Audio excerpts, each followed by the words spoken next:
The sun was bleeding out over Willowbrook Estates, staining the manicured lawns of our quiet, tree-lined street in shades of bruised purple and faded orange. It was the kind of deceptive twilight that made everything look serene, masking the tension coiled inside the houses like a spring ready to snap. My phone buzzed in my hand, a frantic, insistent vibration against my palm. The screen lit up with a message from my mother. Just 4 words. Command disguised as a plea. Don't message the HOA board. Followed by the real order. Don't stir things up. I stared at the words, the glowing white pixels forming a cage around me. Don't stir things up. It had been the unspoken motto of our neighborhood for the last decade. Ever since Regina Langley moved in as the HOA president and declared herself the guardian of community standards.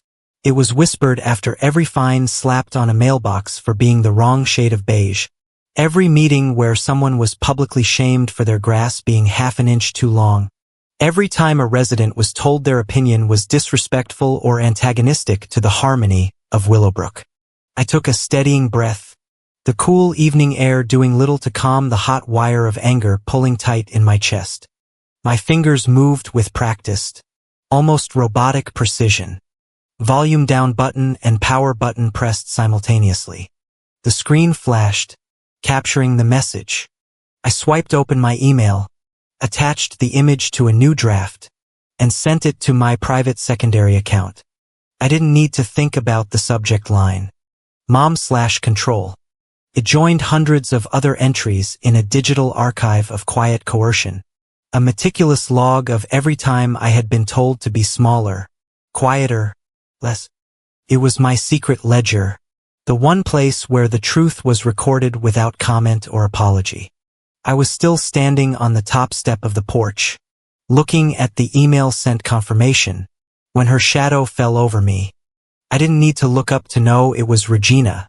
I could smell the cloying, sharp scent of the lavender hand sanitizer she was always pumping, an aggressive cleanliness meant to signal purity, and the faint, expensive tang of her pearl necklace. She didn't speak. She never wasted time with warnings when she believed her authority was being challenged. Her hand shot out, not at me, but at the phone. Her fingers, manicured and unforgiving, closed around the device and wrenched it from my grasp. The movement was so swift, so practiced, it was almost elegant in its violence. For a half second, the phone hung in the air between us. Then she tightened her grip. The sound was not a loud crash, but a crisp, definitive snap. It was the clean, contained sound of a dry pencil breaking, of a bone setting improperly. The screen didn't just crack. It spiderwebbed into 1,000 tiny fractures, the light behind it flickering and dying. She dropped it onto the painted wood of the porch where it lay dark and silent. Across the street, a curtain twitched in Mrs. V's upstairs window. A warm yellow square of light appeared as Mrs. V peered out, then vanished just as quickly. The window slid shut with a soft thud. No one would call. No one ever did. People in Willowbrook had become accustomed to the way Regina Langley made things quiet.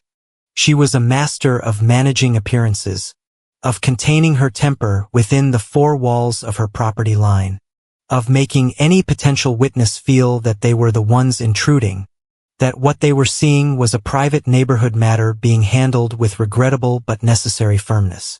They had learned to look away. She finally looked at me, her eyes cold and flat in the deepening dusk. "Are we clear?" she asked, her voice low and perfectly even, dripping with that fake sweet tone she used at every HOA meeting. I met her gaze. The sting was beginning to radiate up my arm from where her fingers had dug into my wrist. "Yes," I said. My own voice was just as steady. "I won't message the board again," and I meant it, but not for the reason she thought. It wasn't fear that sealed my lips. It was strategy. Fear was a hot, messy emotion. It made you reactive. What I felt was cold, clarifying purpose. I needed this. I needed the finality of it. From this moment on, everything had to be in writing. Everything needed a timestamp. Texts could be deleted, conversations denied, but actions documented and archived were immutable. She had just created her own entry into my ledger, the most definitive one yet. My mother, Mara, appeared in the doorway, a dish towel twisted in her hands. Her eyes darted from Regina's rigid back to the broken phone on the porch, then to my face. Tears were already welling. "Ava, please," she whispered, her voice cracking. "Don't make this a big deal. Please, honey." She stepped forward and put a hand on my arm, her touch tentative, pleading. I could smell the bleach from the kitchen on her apron, layered over the same scent of lavender from the iced tea she must have just made for Regina. It was the scent of my childhood home, now a sterile chemical meant to erase stains and a cheap herb meant to cover the bitter taste of everything else. I looked at her, the woman who taught me to read, who once told me I could be anything, now begging me to be nothing. The disappointment was a physical weight in my stomach. I gently pulled my arm from her grasp. "It's already a big deal. Mom," I said softly. I turned without another word and walked down the porch steps, leaving the shattered phone behind like a casualty of war. I could feel the hot, stinging imprint of its case on my palm, a physical reminder of the debt that had just been incurred. I didn't know how I would collect. Not yet. But as I walked away from the house, a plan, still nameless and unformed, began to take root in the cold soil of my resolve. My apartment was downtown, a world away from the suburban silence of my mother's street. As I drove, the city rose up to meet me, a skyline of glass and steel. And there, dominating it all, was the Summit Tower, the gleaming 80-story building where I worked. Its crown was wrapped in a massive LED display, usually showing stock tickers or abstract light patterns. Tonight, it was displaying a news bulletin. The glowing red letters scrolled across the dark glass, sharp and unavoidable against the night sky.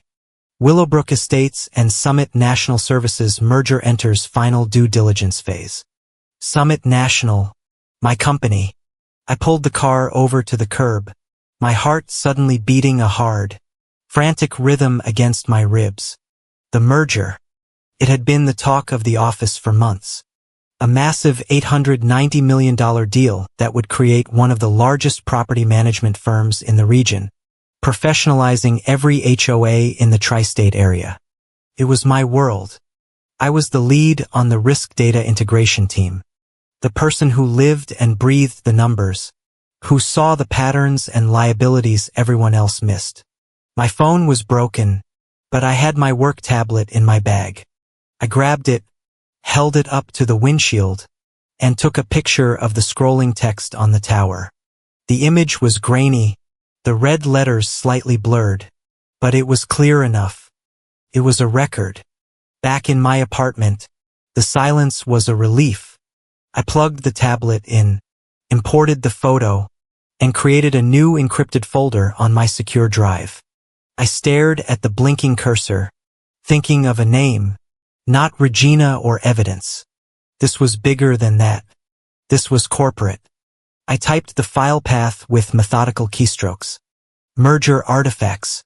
Day 0. Day 0. The beginning. I sat there for a long time, the glow of the screen illuminating my face. My hands still throbbed. The image of the broken phone was seared into my mind.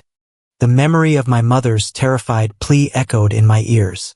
And then an idea sparked, not with heat, but with a cold, brilliant light. It was an idea so perfect in its symmetry, so vicious in its precision that it took my breath away. Regina had spent a decade building a fortress around herself, a reputation as a pillar of the community, a woman of unshakable integrity. She had built her career on advising others on ethics and compliance through the HOA board. If the rumors were true, if this merger went through, Summit National would be installing their own people in key oversight roles. They would need someone to ensure Willowbrook's corporate culture met their standards. Someone to preach the gospel of integrity. The pieces clicked into place with the chilling finality of a deadbolt sliding home. She was going to walk into my world. She was going to try and enter my company through the front door, wearing a badge that read ethics, and I would be waiting for her right there at that very door, not to bar her entrance, but to hold it open and show everyone exactly who they were letting inside. In Willowbrook, Regina Langley was not just a woman. She was an institution. She was the hero of the annual block party, a title bestowed upon her by the local Gazette after she organized the fundraising for the new community clubhouse. She was a regular fixture at town hall meetings, her high, nasal voice rising to speak about integrity, community values, and the moral fabric of our society. She sat on the board of 2 local charities and was photographed annually shaking hands with the mayor at the Founders' Day pancake breakfast. To the outside world, Regina Langley was a monument of civic virtue, a woman carved from solid, dependable granite. She was the kind of woman a neighborhood would feel lucky to have leading them. And they did. My mother believed with a conviction that bordered on religious faith that Regina had brought stability to our lives after my father's sudden death. Regina, a successful local realtor, arrived with her checkbook and her booming confidence, and my mother saw her as a savior. She paid off the HOA dues. She fixed the leaky community fence. She planted new rose bushes along the front walk. In return for this stability, there was an unspoken yet rigidly enforced contract. My mother was to be grateful and adoring. I was to behave, to know my place. This meant not questioning her opinions, not interrupting her stories, not having friends over that she deemed unsuitable, and above all, never ever making her look bad. For years, I had complied, mistaking acquiescence for peace. But peace is not the absence of shouting. Sometimes it is the presence of a meticulously organized system. At Summit National, I had found my system in the gleaming, orderly world of the Summit Tower. I was not the stepdaughter who needed to behave. I was Ava Sinclair, lead of the risk data analytics team. My job was to live in the quiet, unassailable world of numbers. I didn't deal in emotions or opinions. I dealt in probabilities, in regression models, in the cold, hard data that revealed the cracks in a company's foundation long before the walls began to tremble. The Summit National merger had consumed my life for the past 6 months. It was a behemoth of a deal, a complex dance of valuations, integrations, and regulatory hurdles. My team was responsible for stress testing the combined entity's risk profile, and the pressure was immense. The internal chatter was relentless, a constant stream of rumors and confidential memos. One particular piece of information, however, had caught my attention. Summit National, known for its almost puritanical corporate culture, was insisting on a key precondition to the final signing. They wanted to embed a temporary ethics and compliance controller within Willowbrook's HOA structure for a 90-day probationary period. They wanted their own person on the inside to ensure our operations were as clean as they appeared on paper before they signed a check for $890 million. The name of their chosen candidate came to me not through an official channel, but through a careless mistake. It was in an email chain forwarded to a senior vice president in my division, who had then accidentally forwarded it to my entire team with the subject line thoughts. He had meant to send it to his deputy. It was a rookie error, the kind of slip-up that made my data-driven heart sing. I had a special folder in my personal archive for such gems, labeled simply forwarded by mistake. It was a treasure trove of corporate indiscretion. The email contained a short list of 3 external consultants vetted by Summit. And there, at the top of the list, was a name that made the air freeze in my lungs. Regina Langley. My fingers felt cold as I opened a new browser tab.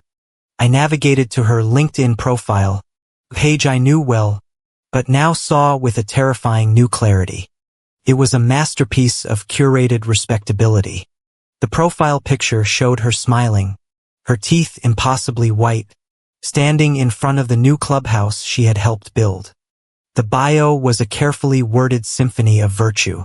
Ethics consultant, community leader, passionate about building integrity-driven frameworks for modern neighborhoods. Board member, Willowbrook Youth Foundation. There were photos of her cutting ribbons, handing out oversized checks to charities, and speaking at a podium with the city seal on it. It was flawless. A digital monument to a woman who did not exist. A memory-sharp and unwelcome cut through the corporate jargon on the screen. The night on the porch, the broken phone. It wasn't just the act itself, but the calculation behind it that I remembered now with chilling precision. She had waited.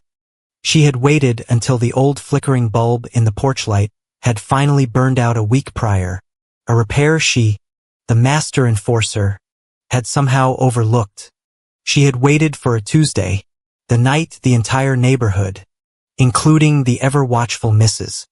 V from across the street, attended the bi-weekly Homeowners Association meeting at the community center. She had waited for a moment when there was no light and no witnesses.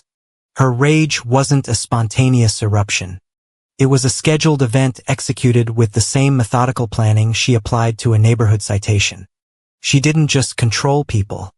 She controlled the environment, ensuring there was never any reliable data to contradict her narrative. That was why I hadn't even considered calling the police. What would I have said? The HOA president broke my phone. They would have called it a domestic dispute, a neighborhood squabble. There would have been a report filed, questions asked, and in the end, it would be my word against the word of Regina Langley, the hero of the Willowbrook clubhouse. She would have turned it into a story of a troubled, difficult resident, and my mother, desperate to maintain her stability, would have tearfully corroborated her version of events. I knew that seeking justice in that arena was a losing game. She had spent a lifetime mastering it, so I wouldn't fight her in her arena. I would drag her into mine. I was not looking for a criminal complaint. I was looking for a contractual clause. I closed her LinkedIn profile and navigated to Summit National's internal M&A data room, a secure server where every document related to the Willowbrook deal was stored. My clearance level gave me access to almost everything. For hours, I sifted through legalese, through financial projections and operational synergies. I searched for keywords: personnel, conduct, disclosure, ethics, and then I found it. It was buried deep within a subannex of the main merger agreement in a section titled Schedule 7.4 Conditions Precedent to Closing. It was a standard but often overlooked part of major corporate acquisitions. The clause was officially named the Personnel Risk and Moral Turpitude Disclosure, a line item designed to protect the acquiring company from any reputational damage caused by the undisclosed behavior of the target entity's key personnel. But Summit's lawyers had added their own unique, aggressive language to it. It stated that any executive-level employee or designated senior consultant like a temporary ethics controller was subject to immediate review if credible evidence of undisclosed acts of moral turpitude came to light prior to the final closing date. The definition of moral turpitude was intentionally broad, encompassing not just criminal convictions, but any conduct that a reasonable person would find to be contrary to justice, honesty, or good morals. The key was the word undisclosed. It wasn't about whether she had been charged or convicted of a crime. It was about whether she had a history of behavior that she had failed to report during the vetting process. It was about the gap between her public profile and her private reality. A slow smile spread across my face. The first genuine smile I'd felt in days. Felt cold, sharp, and full of purpose. Regina had spent decades polishing her armor of public morality, making it so bright and gleaming that no one ever thought to look for the chinks.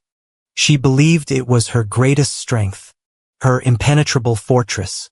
She had no idea she had just handed me the key to the front gate. The very thing she used as her shield, her reputation for unimpeachable ethics, was about to become her weakest point of entry. It was the door she planned to walk through, and I was the one who was going to hold it for her. I found the weapon in the M&A data room filed under Agreements Annex Vendor Integrity Protocols. It wasn't hidden, merely buried under layers of financial jargon and operational redundancies, a place where only lawyers and data analysts would venture. The document was titled the Ethics Supplier Integrity Clause. It was a standard addendum, but the version drafted by Summit National's legal team was anything but standard. It was a minefield, and I was reading the map. My eyes scanned past the boilerplate, the definitions of supplier, affiliate, and third-party contractor, until they landed on the operative section, subsection 3, paragraph A, the line of text that would become the fulcrum of my entire plan.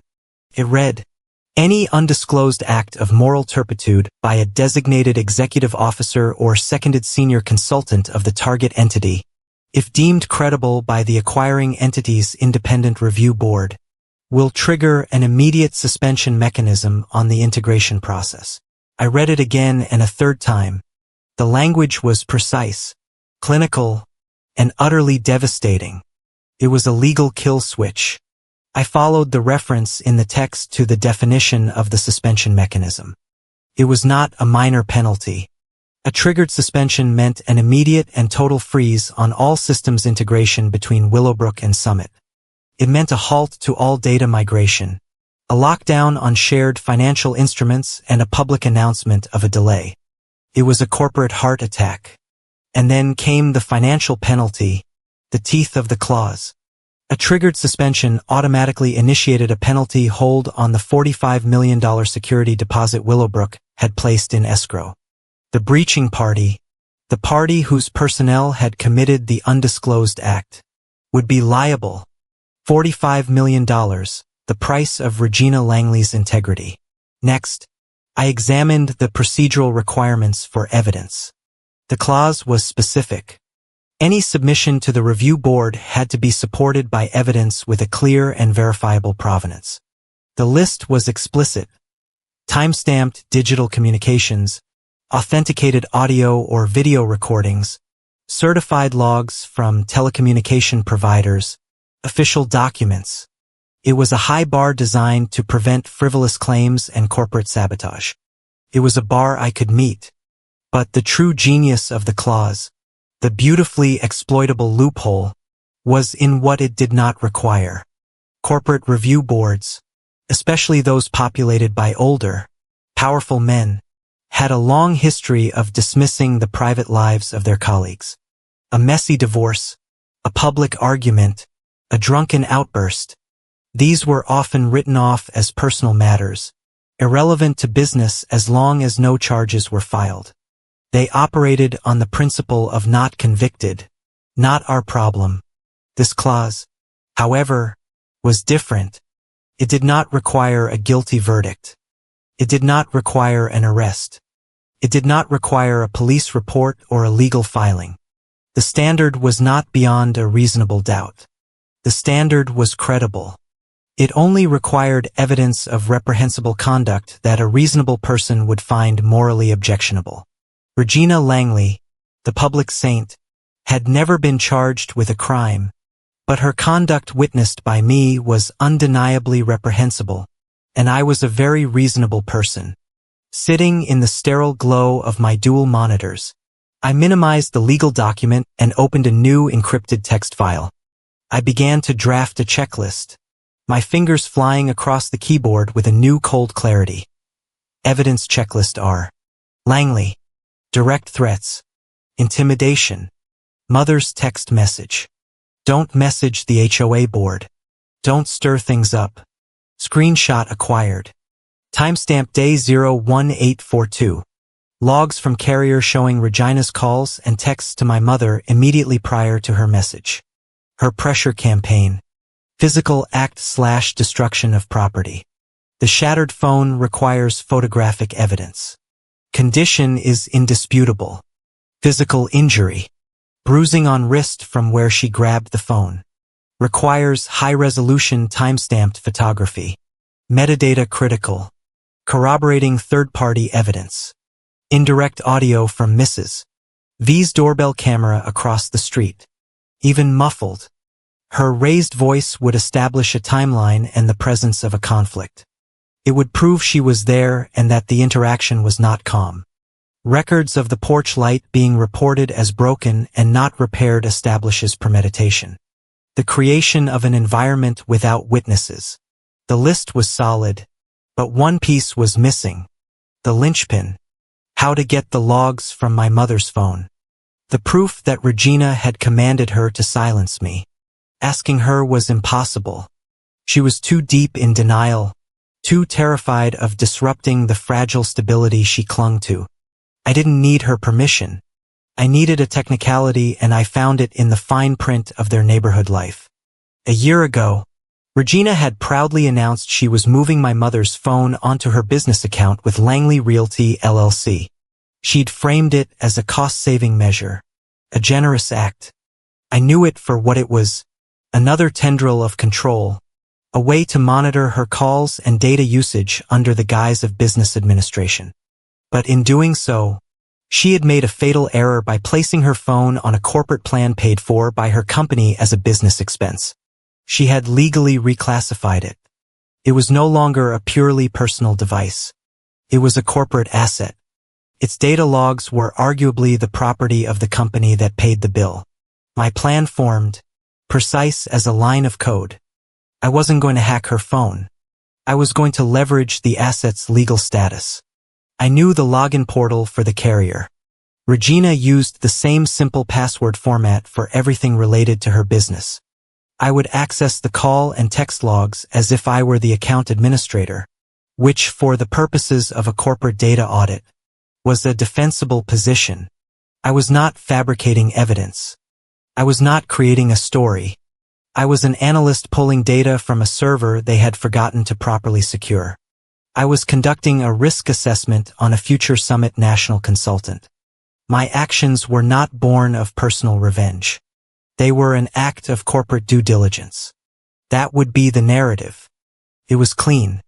It was defensible. It was perfect. I navigated back to my secure drive and created a new master folder. The name came to me instantly. Ethics Gate. Inside it, I created a subfolder chain of custody. Every piece of evidence I gathered would go in here. Every screenshot would be digitally hashed with an SHA-256 algorithm to prove it hadn't been tampered with. Every audio file would be logged with the time of its extraction. Every photograph would have its raw metadata preserved. When I was done, I would have a dossier so meticulous, so well documented that the Summit Review Board would have no choice but to deem it credible. The signing day for the merger was scheduled in 2 weeks. Regina's name as the interim controller would be formally announced a few days before that. I had to move faster. I had to assume the timeline could be accelerated at any moment. My objective was no longer vague. It was a clear, measurable, and time-sensitive mission. Trigger the clause. Before 10 a.m. On the day of the signing, the first piece of the puzzle had to be my mother's phone. Establishing its legal status as a corporate asset was the foundation upon which everything else would be built. I waited until the next afternoon, a time when I knew Regina would be out at a site inspection, and called her. I kept my tone light, casual. "Hey, Mom. I was just looking at my phone bill and had an idea." I began. "Since I got a new phone, my old plan has a free line on it. Why don't we move your number over? It wouldn't cost you anything, and it would be off Regina's business account. Simpler for everyone." There was a pause on the other end of the line, a silence thick with unspoken calculations. I could picture her in the kitchen, wiping down an already spotless counter, her movements tight with anxiety. "Oh, honey, that's sweet of you," she finally said, her voice a little too bright. "But there's no need for that. It's all taken care of. Regina handles it." "I know she does," I said, keeping my own voice even.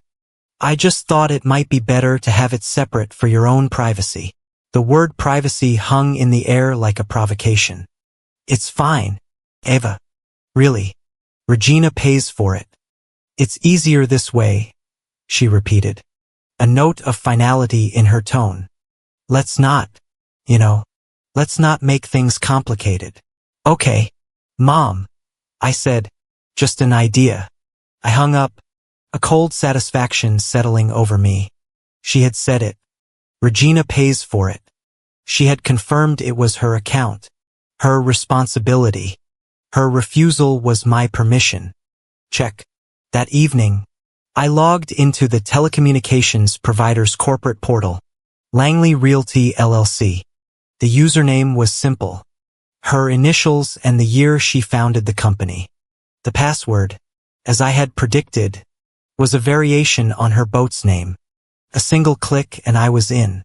I navigated to the account administrator dashboard, a sterile interface of data usage charts and billing cycles. I selected my mother's number and pulled the activity log for the date of the incident. The data loaded, a clean, emotionless grid of numbers and timestamps. It was more damning than I could have hoped. In the 20 minutes leading up to my mother's text message, there were 16 incoming calls from Regina's number to hers. All of them unanswered. 16 attempts to contact her. 16 escalations of her anger. Then a series of text messages. 2 from her to my mother, sent seconds apart. The system didn't show the content, only the record of their existence. Then 1 outgoing message from her to my phone. Don't message the HOA board. And then silence. I exported the entire log as a certified PDF. The document automatically stamped with the date and time of my download. I saved it to the Ethics Gate chain of custody folder. The digital file name was precise. Langley to Mara Quinn call log timestamp 21402.pdf. Another piece clicked into place. The next morning before work, I stood in the vast marble-floored lobby of the Summit Tower. The air was cool and smelled of polished steel and faint expensive perfume. Security guards stood like statues at their posts. This was my territory. I held my company-issued tablet, the same one I'd used to photograph the news bulletin, and opened the camera app. I pulled up the sleeve of my blazer. The bruise on my wrist had deepened overnight, a mottled constellation of purple and dark blue, the distinct shape of a thumbprint visible near the bone. I angled the tablet, making sure the Summit National logo, etched into the glass wall behind me, was subtly visible in the background. I took 3 high-resolution photos. The tablet's metadata would do the rest of the work. It would automatically record the exact GPS coordinates of the Summit Tower, the time, the date, the device ID. The injury had occurred at her house, but the evidence was being officially recorded at my place of business. It was no longer a neighborhood issue. It was now corporate documentation. I uploaded the raw image files directly to the secure folder, naming them Quinn Injury Photo 01, metadata intact, JPG, and so on. The final piece of external evidence was the most delicate, the audio from Mrs. V's doorbell camera.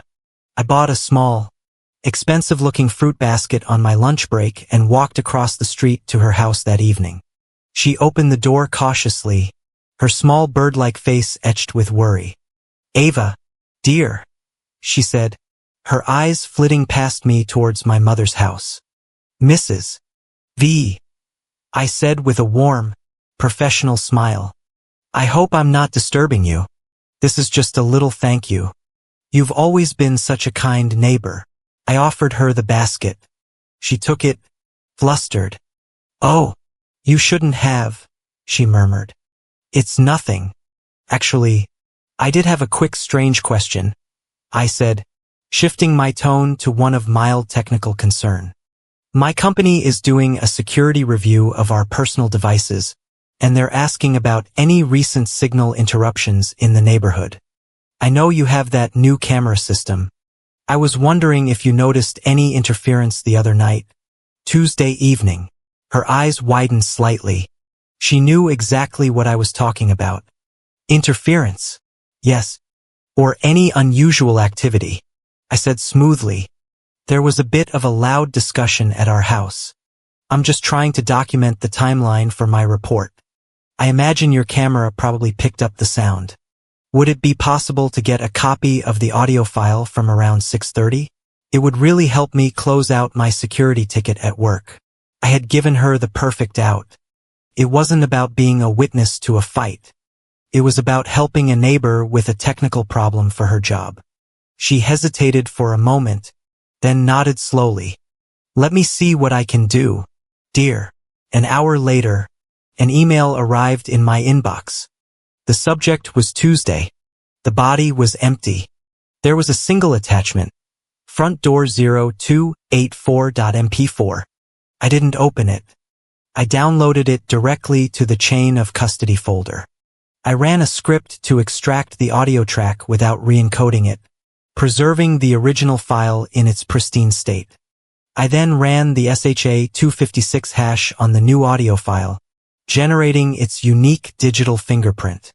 I created a simple text document, a README file, stating the attached audio file is an unedited extraction from the source video file, front door 0284.mp4, received from the homeowner at 1947. I hashed that README file as well. Every step was documented in a master log, a running diary of my own actions. 2015 extracted audio from MP4 source. 2017 generated SHA-256 hash for audio file. 2018 created and hashed README file. The dossier was complete. It was a cold, methodical story told through data. A screenshot, a call log, 3 photographs, an audio file. Each piece was individually weak, easily dismissed, but woven together, locked in place by timestamps and metadata, and curated under a verifiable chain of custody. They were irrefutable. They formed a pattern. They told a credible story. Using a secure VPN and an anonymous one-time use email address, I drafted a new message. The recipient was an address I'd found in Summit National's public compliance filings. Ethics-violations at summit-holdings.com. The subject was clinical. Urgent matter regarding a designated consultant for the Willowbrook Estates merger. The body of the email was brief and to the point. To the Independent Review Board. Please find attached a preliminary dossier of evidence concerning undisclosed conduct by Ms.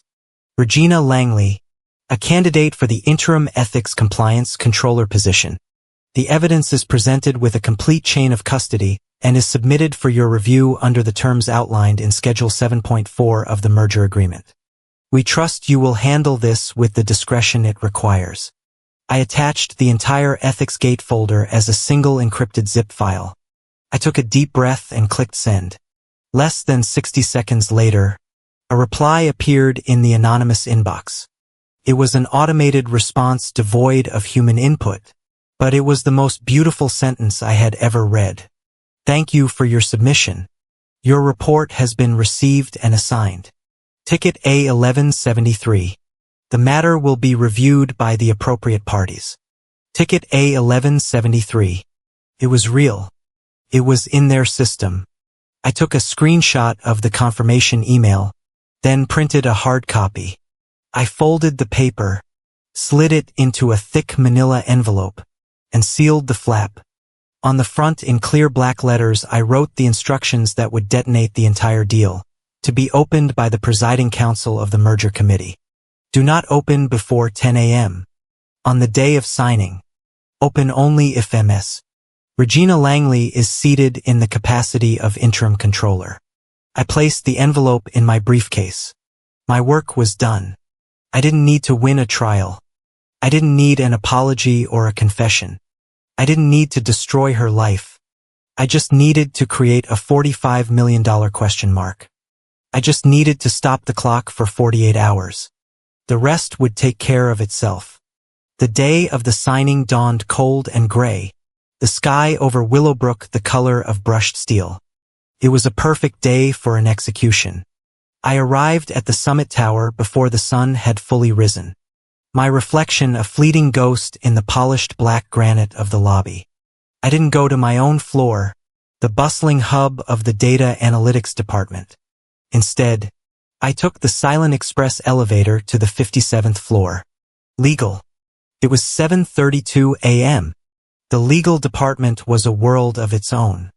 A hushed labyrinth of glass-walled offices and muted gray carpeting designed to absorb sound and emotion. The air was different here. Drier, smelling of paper and the low electric hum of industrial-grade servers. It was a place where passions were translated into precedents and rage was distilled into resolutions. Here everything was about the rules. My destination was a small, unassuming office at the end of the main corridor marked with a simple silver plaque. Room 17, Records Compliance. Inside, under the unforgiving glare of a long fluorescent light that flickered almost imperceptibly, sat the department's junior compliance counsel and the building's most powerful paper shredder. Her name was Ivy Calder. She was younger than me, maybe late 20s, with sharp, intelligent eyes that seemed to miss nothing and a severe black bob that framed a pale, serious face. She was known for being ferociously bright and meticulously thorough, a reputation that made her unpopular with sales VPs and a quiet legend among the paralegals. She was looking down at a stack of documents, her red pen poised like a scalpel, but I knew she had registered my presence the moment I stepped through the door. She let the silence stretch for a moment before looking up. Her gaze was direct, analytical. She wasn't looking at me the way a colleague would. She was assessing me, parsing the data points of my posture, my expression, my presence in her office at this early hour. "Ava," she said, her voice cool and even. "The risk data team doesn't usually venture this high. What can I do for you?" I didn't waste time with pleasantries. I walked to her desk, a vast expanse of clean white laminate, and placed the sealed manila envelope in the center. It landed with a soft, definitive thud. "I need this to be entered into the M&A record," I said. "And I need you to be the one to open it." Ivy's eyes flicked down to the envelope, reading the stark black letters I had written on the front. Her expression didn't change, but I saw her focus sharpen. She didn't touch it. "Open only if MS. Langley is seated," she read aloud, her voice flat. "Regina Langley, the consultant from Summit." "The same," I confirmed. She looked back up at me, and this time there was a flicker of something else in her eyes. Not suspicion, but a cautious professional curiosity. She leaned back in her chair, the leather sighing softly. "This is highly irregular, Ava. You know I can't just accept a sealed conditional document without knowing its nature." "What is this?" She gestured at the envelope. "Is this about your family?" The question was a test. She had done her homework. She knew Regina was my mother's close friend. She was probing to see if this was personal, emotional, and therefore dismissible. "No, Ivy," I said, my voice as cold and hard as the marble in the lobby. "This is about your board. It's about a $45 million penalty clause." That got her attention. I saw her back straighten. The professional curiosity sharpened into acute interest. She finally reached out and pulled the envelope closer, her long, pale fingers resting on the edge of the paper as if taking its temperature. "Show me," she said.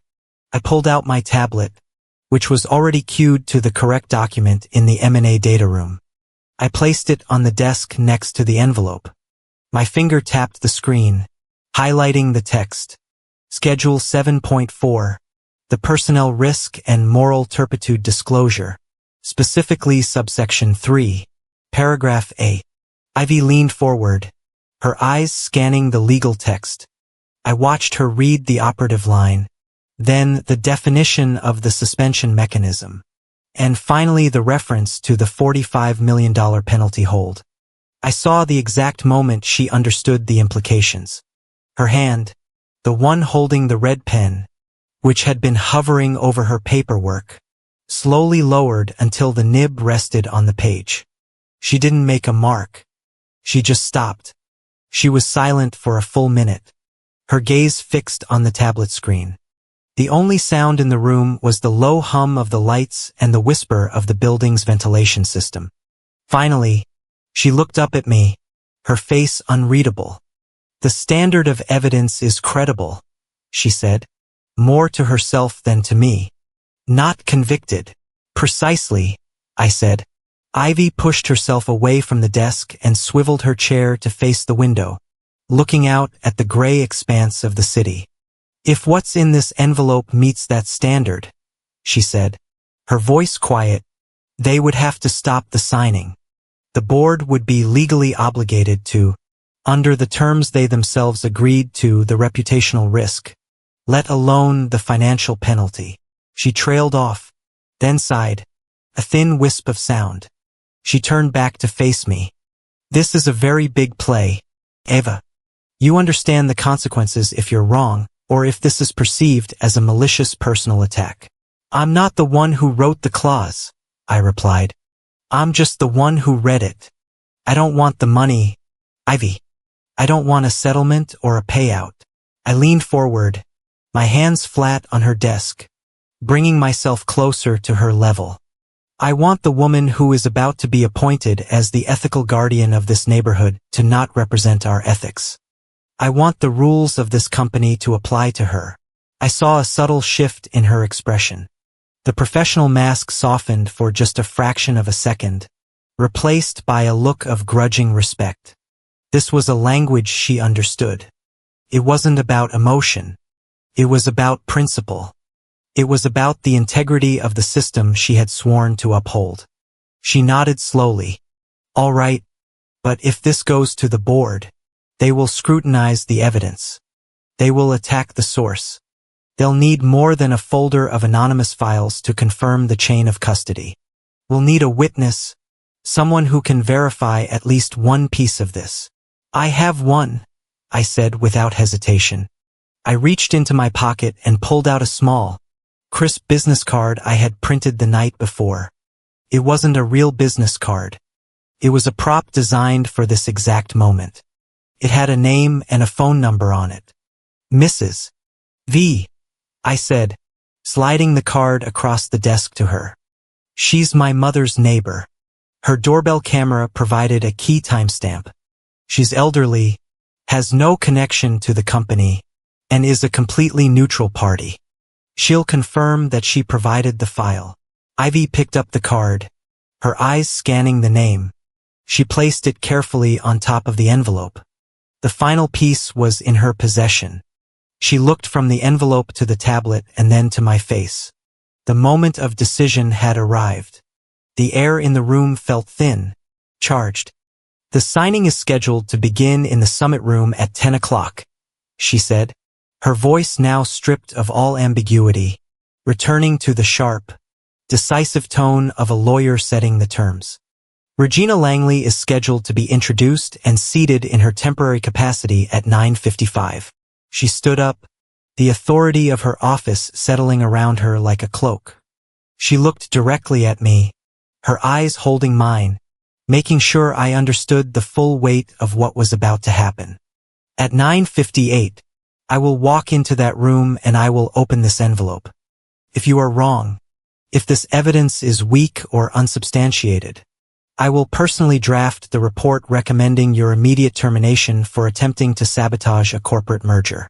You will be escorted from this building. But if you are right," she said, tapping a single decisive finger on the envelope, "she will be suspended from her duties before her appointment is even official. The signing will stop, and this company will have a very, very big problem." She held my gaze for another second. "We're clear." "Crystal," I said. I was in my office, a glass-walled box on the 48th floor, watching the city below prepare for the day. My monitors were arranged in a precise semicircle displaying risk models and data streams. My world was calm, logical, and ordered. And then, at exactly 9:01 a.m., My personal phone, a cheap new burner I'd bought for cash, vibrated violently against the cold surface of my desk. I glanced at the screen. The name displayed was Mara Quinn, my mother. I felt a jolt of adrenaline, sharp and unpleasant. I let it ring twice before answering, forcing my voice to be steady. Mom. Ava. What have you done? Her voice was a high-pitched, ragged whisper, laced with a panic so profound it was almost liquid. I could hear her pacing, the sound of her slippers scuffing against the kitchen tile. Regina just called me. She said, your company is telling lies about her, that someone is trying to ruin the deal. She asked if you had said anything. What did you do? They were moving faster than I'd anticipated. Summit's ethics team had received the ticket. They had done the first most obvious thing. They had called the subject of the complaint for a preliminary statement, and Regina, in turn, had done the first most obvious thing for a manipulator. She had called my mother to apply pressure. Mom, I just sent some information to the right people, I said, my voice low and calm, a stark contrast to her hysteria. It's a corporate matter. Corporate, Ava. This is our life. She said you're trying to destroy her, she said. She broke off, her breath catching in a sob. She sounds like she did that night. Please just call them back. Tell them it was a mistake. I can't do that, Mom, I said, and you need to stay out of this. I ended the call before she could reply, my hand steady as I placed the phone back on the desk. The first shot had been fired. The second came 6 minutes later, 9:07 a.m. The burner phone buzzed again. This time, it wasn't a call. It was a text message from a number I didn't recognize, a string of digits with no caller ID attached. The message was 5 words, each one a perfectly formed block of ice. Cancel. Now, we know you still need a job. It was clean, anonymous, and terrifyingly professional. This wasn't Regina, clumsy and emotional. This was someone from Summit or Willowbrook upper management. Someone whose job it was to make problems like me disappear quietly. They weren't threatening my safety. They were threatening my existence. The career I had meticulously built. The one place where I was not Regina Langley's neighbor's daughter, but Ava Sinclair, the woman who understood the data. They were reminding me that they had the power to erase me. I took a screenshot of the text. I emailed it to my personal account. Subject line: Intimidation 0907. The third attack was internal. 9:10 a.m. A small notification window popped up on my primary work monitor. It was from the Summit National IT Department. The icon was a placid blue cog wheel, the symbol of orderly process. The text was anything but alert. A formal review of your user access privileges has been initiated by executive oversight. Your network permissions may be restricted pending the outcome of this review. It was happening. They were building the walls, trying to lock me out of my own systems. In a few minutes, my access to the M&A data room, to my own project files, maybe even to my corporate email would be revoked. They were trying to sever my connection to the evidence, to make me a ghost in the machine I helped build, but they weren't fast enough. My fingers flew across the keyboard. I opened a new email. The recipient was Ivy Calder. In the CC field, I typed a new address, one I had memorized for just such a contingency. Albert Weskier, Summit National Comm. Albert Weskier, our general counsel, the most powerful lawyer in the building, a man who reported directly to the CEO and the board. I left the subject line blank. A blank subject from a senior data analyst to the general counsel on the morning of the biggest merger in company history would be impossible to ignore. It was an alarm bell in itself. In the body of the email, I wrote a single line, Ivy, for your records, the complete hash chain of custody log for the matter we discussed.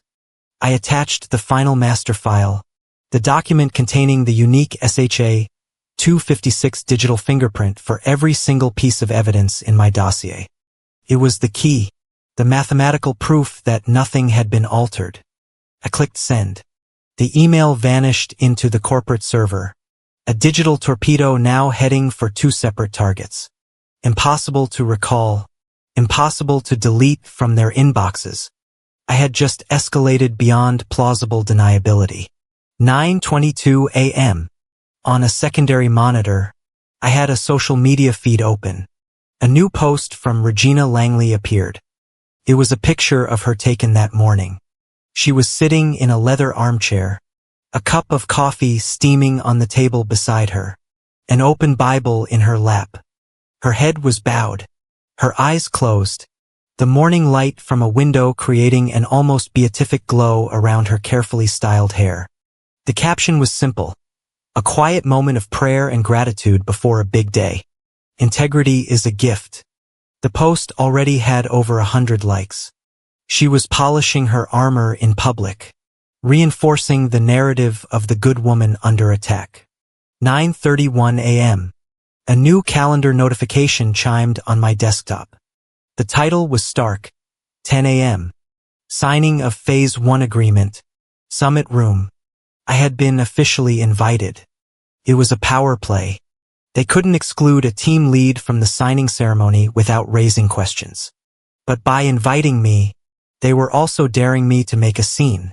They were putting me in the room, forcing me to watch her win. A final act of psychological dominance. I clicked accept. I stood up and straightened my blazer. It was time to go. I walked out of my office, leaving the monitors glowing with their silent data streams. I headed for the elevators. The summit room was on the 80th floor, the penthouse level, a place of panoramic views and billion-dollar handshakes. I stepped into an empty express elevator. The door slid shut, encasing me in a cube of polished steel and soft, indirect lighting. I pressed the button for 80. The elevator began its smooth, silent ascent. The numbers climbed past my own floor, 48, then past legal on 57. It was supposed to be a non-stop trip to the top, but at floor 33, the elevator chimed softly and slowed to a halt. The doors slid open. Regina Langley was standing there alone. For a heartbeat, neither of us moved. She was dressed in a perfectly tailored charcoal suit, a crisp white blouse, and a deep blue scarf. She looked powerful, confident, every inch the senior executive. And she smelled of expensive citrus-based cologne and the sharp, aggressive scent of lavender. The same combination I remembered from my mother's apron, the scent of control. A slow smile spread across her face. A smile that did not reach her cold, assessing eyes. She stepped into the elevator and the doors slid shut behind her, trapping us together in the small, silent space. She turned to face me, her smile widening slightly, a predator enjoying a moment of quiet superiority. "Ava," she said, her voice a low, condescending rumble. "Settle down. Today is a big day." I met her gaze, my own expression unreadable. I didn't let my anger show. I didn't let my fear show. I showed her nothing. I was a blank dataset giving her no new information to process. "Yes," I replied, my voice perfectly even. For someone, the elevator continued its silent ascent. The doors remained closed. I saw our reflections in the mirrored steel walls. 2 figures suspended between floors. One was a woman who lived by the sermons she preached to the world. A woman whose entire existence was a carefully constructed public narrative. The other was a woman who lived by the evidence she had quietly gathered in the dark. A woman whose power was rooted in the verifiable, unassailable truth. The doors chimed again as we reached the 80th floor. Showtime.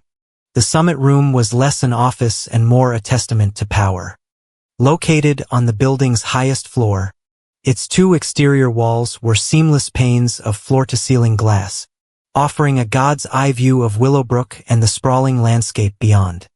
The sky was a flat, unforgiving gray, pressing down on the city.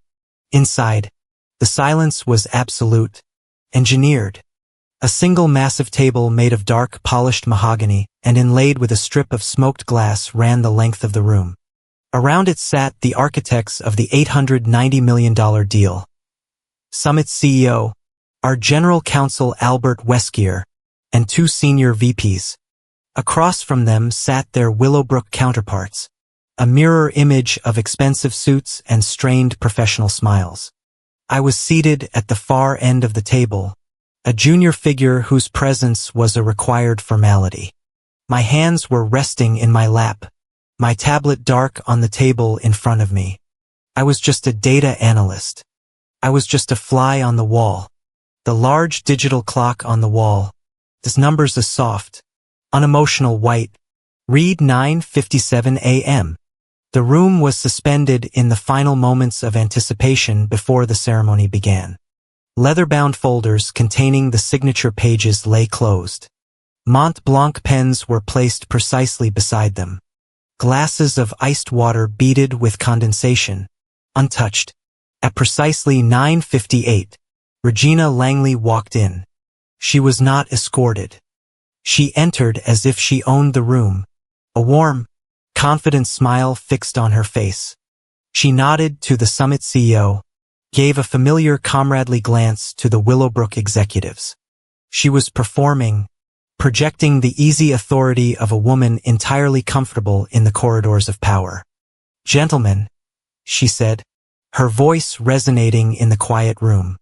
"Shall we begin?"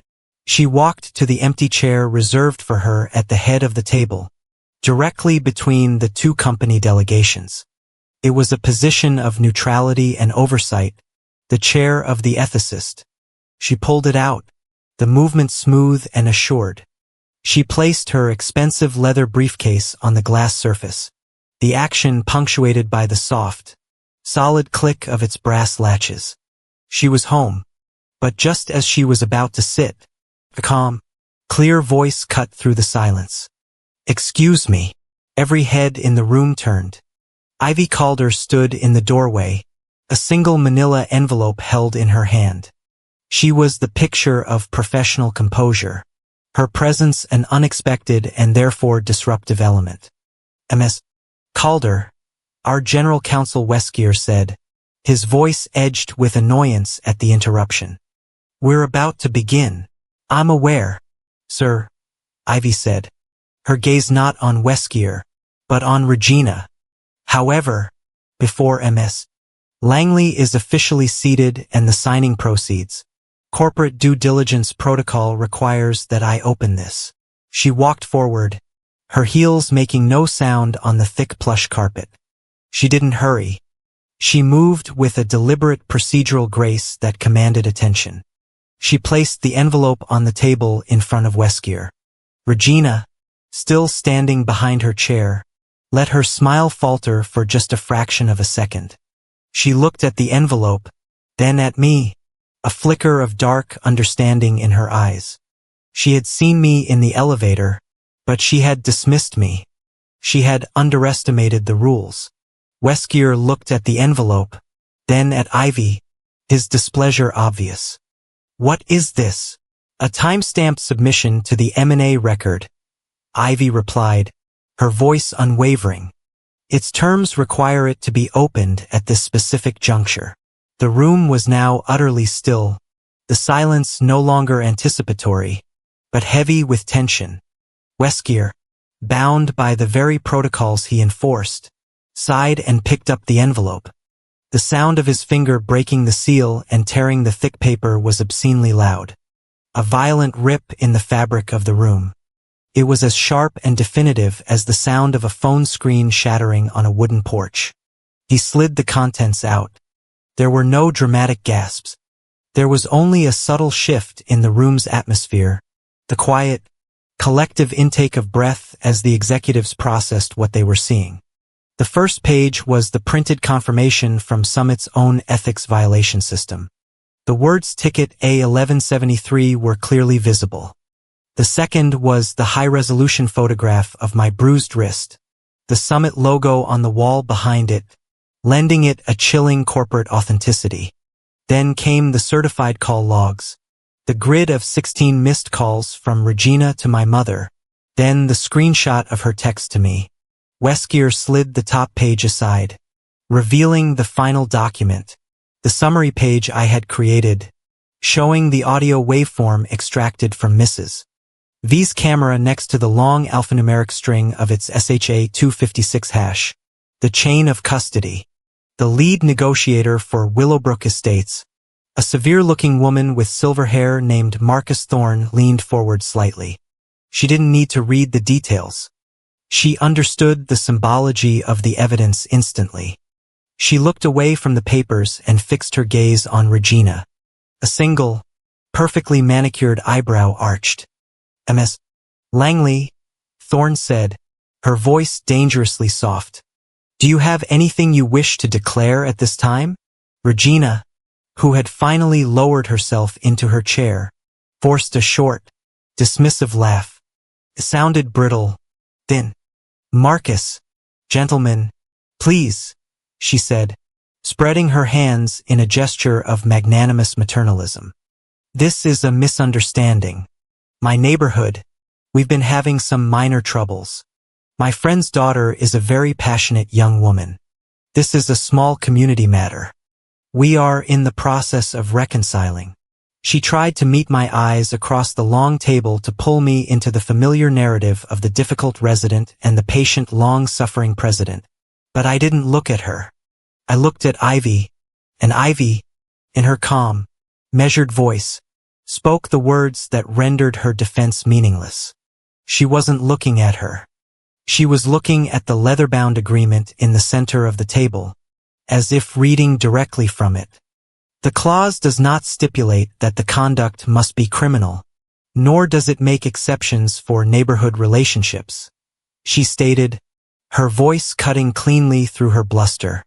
The operative phrase is undisclosed reprehensible conduct. The words hung in the air, a verdict in themselves. Undisclosed. Reprehensible. Albert Weskier, our general counsel, closed his eyes for a moment, a weary, resigned expression on his face. He was not a man who enjoyed messes, and this was the messiest it could possibly be. He opened them and looked at Summit CEO. He gave a single, almost imperceptible shake of his head. He then turned his gaze to the Willowbrook delegation. According to the terms of Schedule 7.4, which both parties have ratified, Weskier announced, his voice heavy with the weight of consequence, "We have no choice but to suspend these proceedings pending a full review." A junior executive from Summit, seated near the wall, reached over to a small console on a credenza. He pressed a button. The large digital clock on the wall, which had been counting up to the 10 a.m. signing time, froze at 9:59. An official ornate-looking seal, its handle made of polished mahogany, and its base a circle of brilliant red rubber, sat on a small glass stand next to the CEO. It was meant to be pressed onto the signature pages, the final symbolic act of consummation. Now, it just sat there, the ink wet and waiting, a suspended drop of blood that would never fall. The room was a vacuum. No one spoke. No one moved. The men and women who minutes before had been on the verge of creating a corporate empire now sat in stunned silence, their gazes shifting from the papers on the table to Regina to the frozen clock on the wall. The deal was dead, at least for now. The $45 million question mark now hung over all of their heads in the midst of the silent chaos. I looked down at my own hands, which were resting, palms down, on the cool, dark wood of the table. They were perfectly still. I focused on the sensation of my own pulse, the steady, rhythmic beat against my veins. It wasn't racing. It was slow, even, and strong. The hot wire of anger that had been pulled taut inside me for a decade had finally gone slack. The trembling that had lived in my fingers since I was a child. The constant low-grade hum of anxiety was gone. There was only a profound and total calm. The silence in the summit room lasted for 17 seconds. I counted. Then Marcus Thorne of Willowbrook Estates, who had been quietly observing the fallout, folded her hands on the polished table. The movement was small, but it was a signal. The shock was over. The process had begun. Mr. Weskier, Thorne said, her voice a quiet instrument of immense power. Pursuant to the terms of Schedule 7.4, Willowbrook Estates is formally invoking the suspension mechanism. We are placing an immediate penalty hold on the $45 million escrow deposit pending the outcome of a full personnel ethics audit. We will require 30 days. The number fell into the room like a piece of lead. $45 million. 30 days. The words were not an accusation. They were a financial event, a line item on a ledger of disaster. Before anyone from Summit could respond, the phone of a junior Willowbrook executive buzzed softly. He glanced at the screen, his eyes widening. "Ma'am," he murmured to Thorne.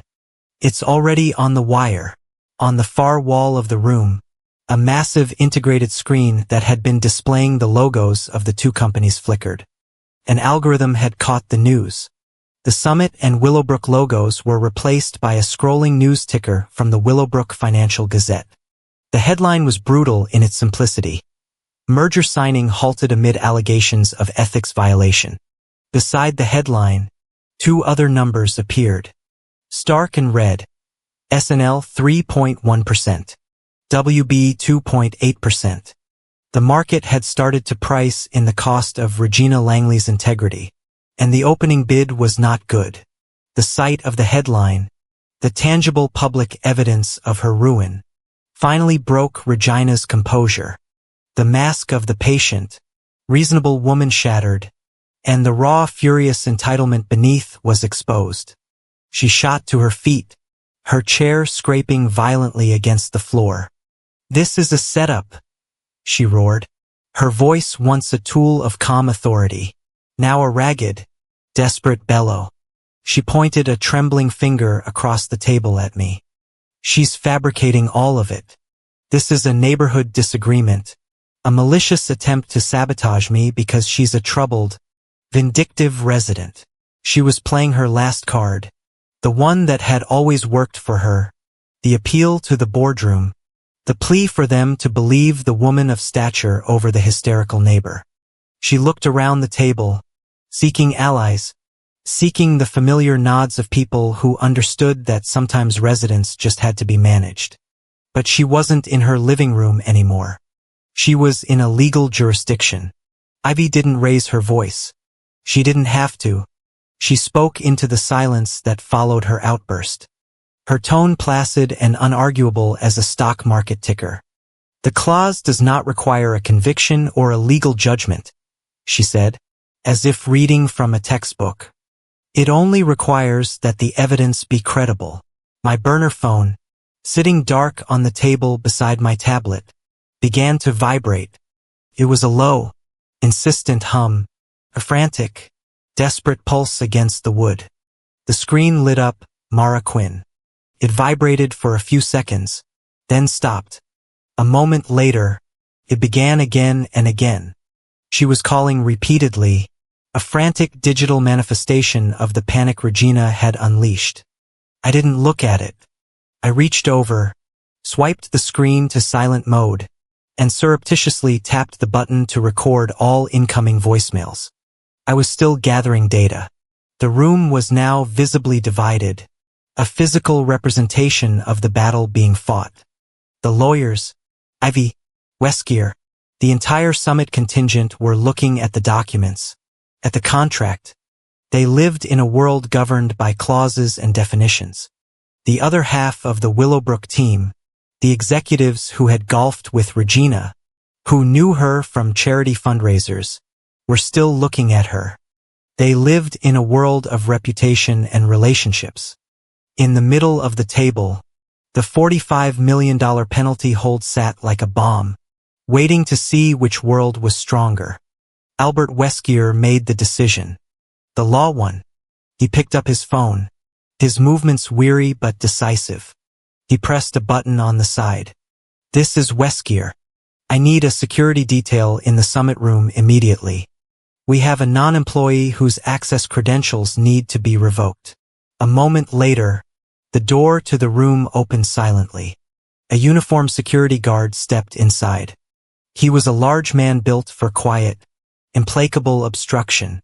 He didn't look at anyone. He simply walked, his footsteps silent on the carpet, and came to a stop directly behind Regina Langley's chair. He didn't touch her. He just stood there, a silent, uniformed consequence.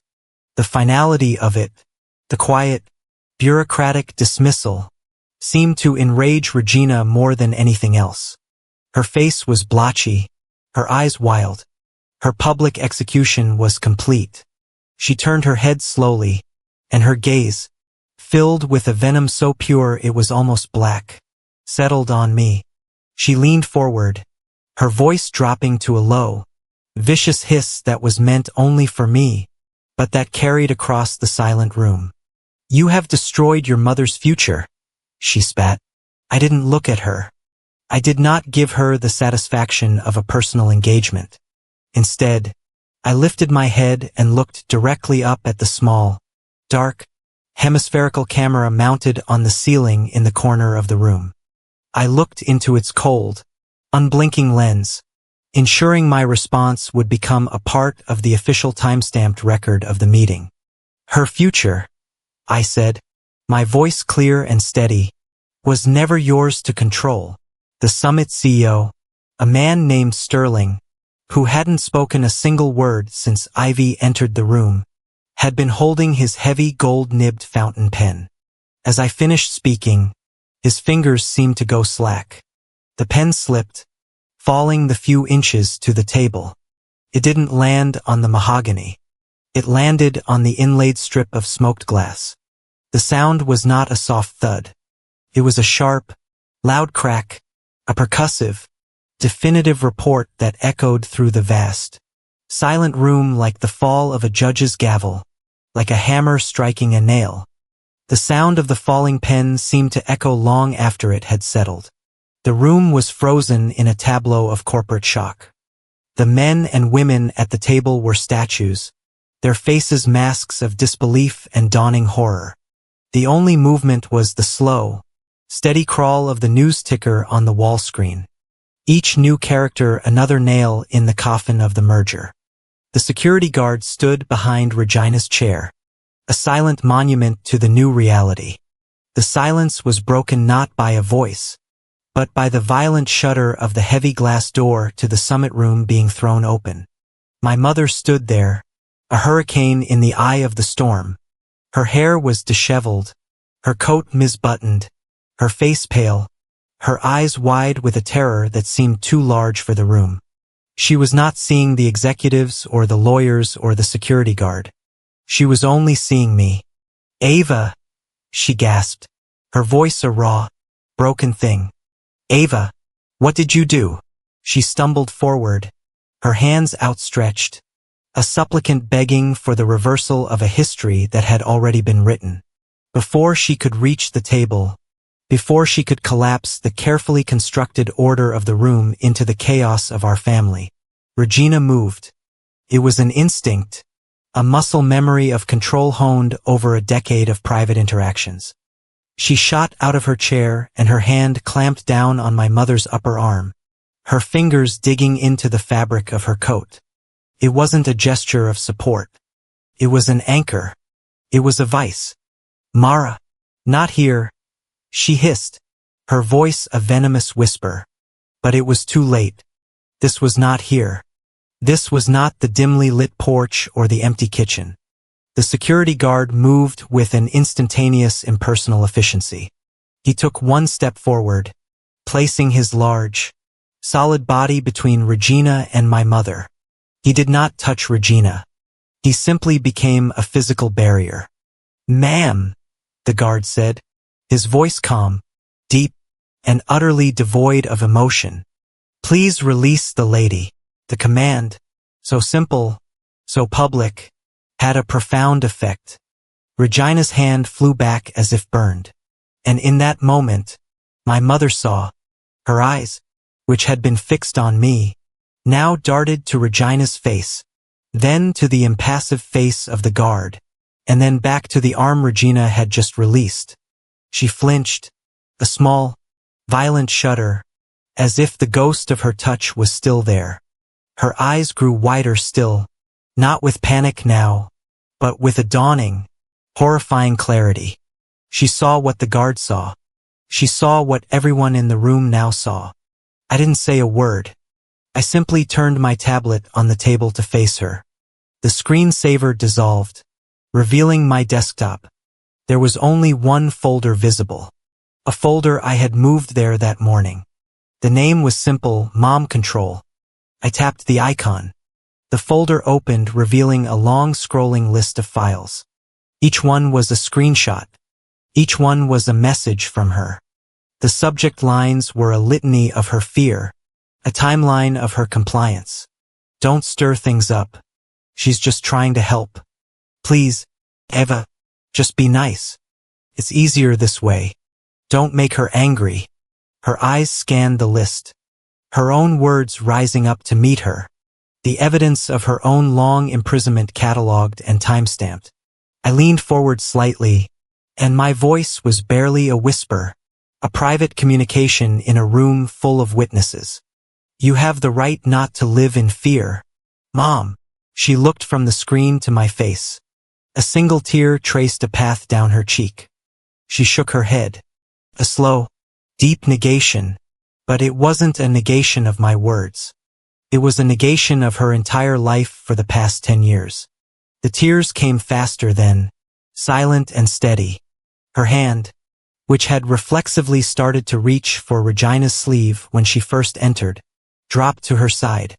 It stayed there. The personal drama was given a cold, corporate conclusion by Ivy Calder. She looked at me, a brief, almost imperceptible nod of acknowledgement before she leaned forward and spoke into the microphone embedded in the center of the conference table. Her voice clear and formal for the official record.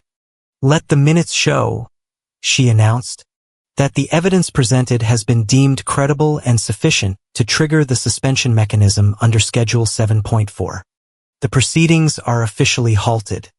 A transcript will be prepared. It was over. Regina seemed to deflate, the last of the righteous fury draining out of her, leaving behind a hollow, sagging shell. She looked old and small. Through the glass walls of the summit room, I could see them now. The press gathering in the 80th floor lobby like sharks sensing blood in the water. Camera flashes began to strobe against the glass. Silent bursts of white light as the guard moved to escort her out. Regina made one last desperate attempt at performance. She turned toward the lobby, toward the cameras, and tried to smile. It was a ghastly, horrifying thing, a rictus of stretched lips and dead eyes. The smile didn't just falter. It broke, shattering on her face like the screen of an old discarded phone. The security guard put a hand gently on her back to guide her toward the door. I picked up the small plastic visitor's badge that had been issued to Regina that morning, which was still sitting on the table by her briefcase. I walked over to the guard as they reached the door. She'll need to be escorted out of the building, I said, my voice quiet and professional. I handed the badge to the guard. This guest pass expires in 1 minute. At 10:11 a.m., the guard took the badge without a word and led Regina out into the lobby. The camera flashes intensified into a blinding, silent frenzy. I walked to the glass wall and watched them go. I saw the guard lead Regina past the stunned reporters toward the private elevator bank used for executive departures.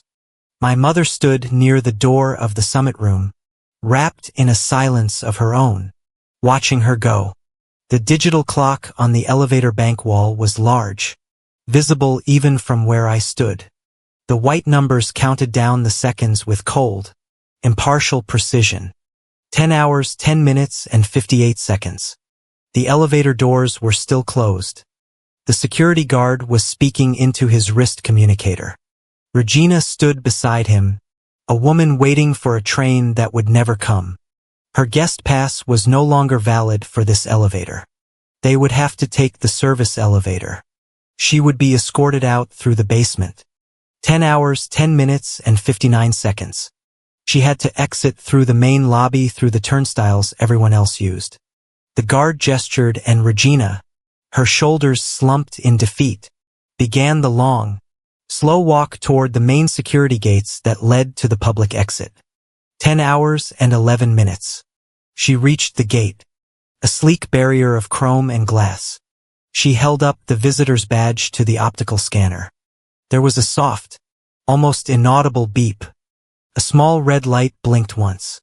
The glass barriers did not retract. Access denied. Her access was revoked. The chaos did not rush in. It bled through the glass.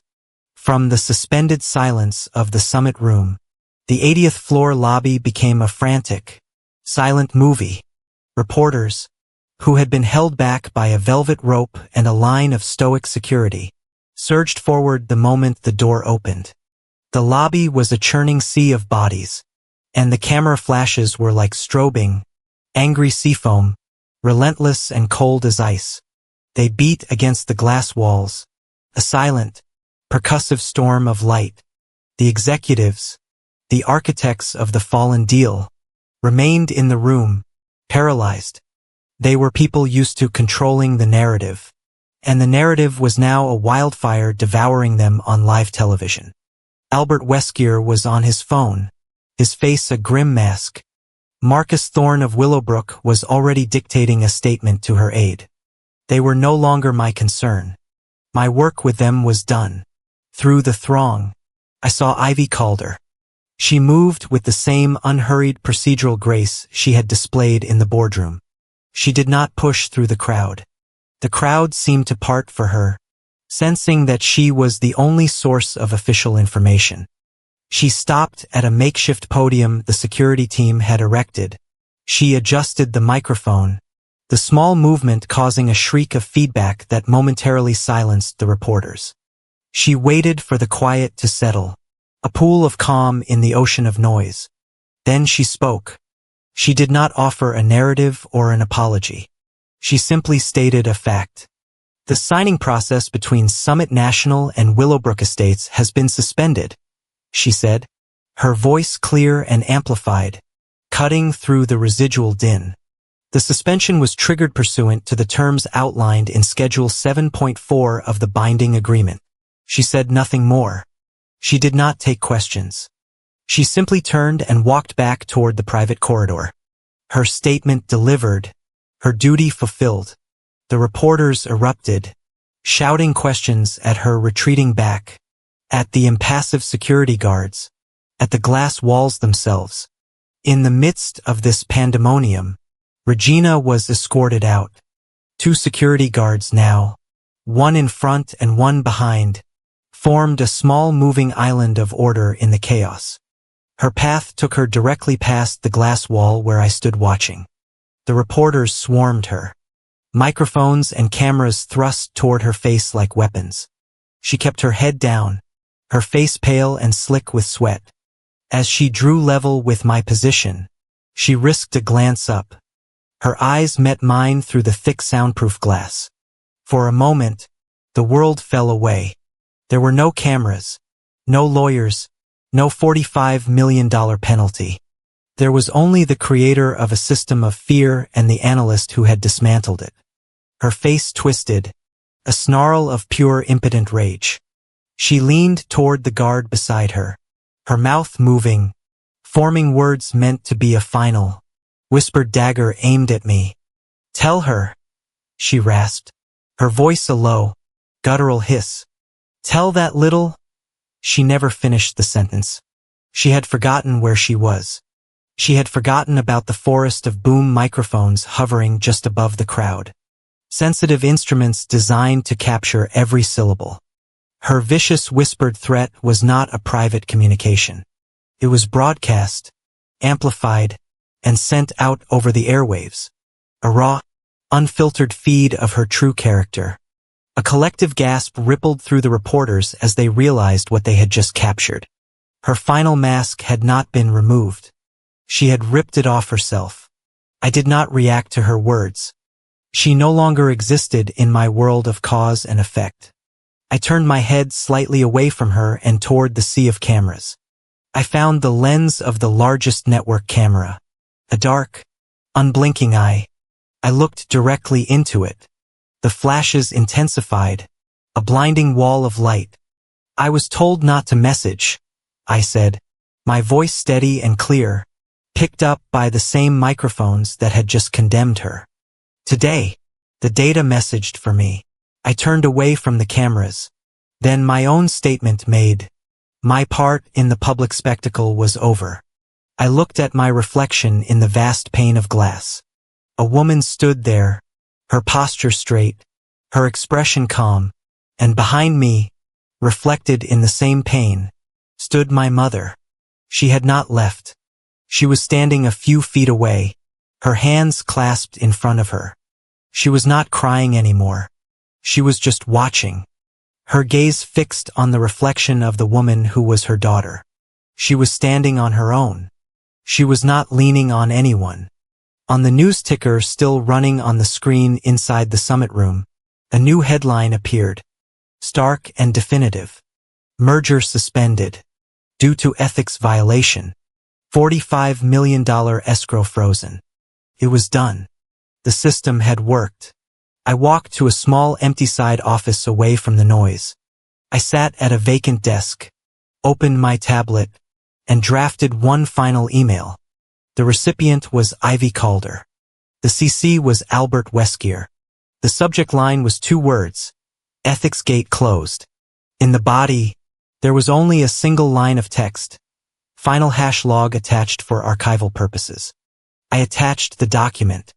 The mathematical proof of the integrity of my evidence. My finger hovered over the send button for a moment. Then I tapped the screen. The email sent with a small, almost imperceptible whoosh sound. It was a tiny, insignificant noise in a day of roars and shouts, but it felt like the loudest thing I had ever heard. It was the sound of a lock clicking into place. The sound of a file being closed. The sound of the end. It was a sound that swallowed the entire vast lobby and all the chaos within it. I stood up and walked toward the exit. As I moved, the cuff of my blazer shifted and my hand instinctively brushed against my wrist. I felt the faint silvery line of an old scar there, a pale memory from a long-forgotten childhood fall. For years, every time I felt it, it was a reminder of fragility, of a pain that had once been sharp. But today, as my fingers traced the line, there was nothing. No phantom sting, no memory of the fall. It was just skin, a place that had been broken and had healed. The final image I saw was not of Regina's face, but of her back. She was finally being led through the main ground floor security turnstiles, the public exit. Her last attempt to use her visitor's pass had failed, and a guard had to use a master key to manually open a single gate for her. She walked through, a woman stripped of her access, her power, her curated identity. She was just a woman being escorted out of a building.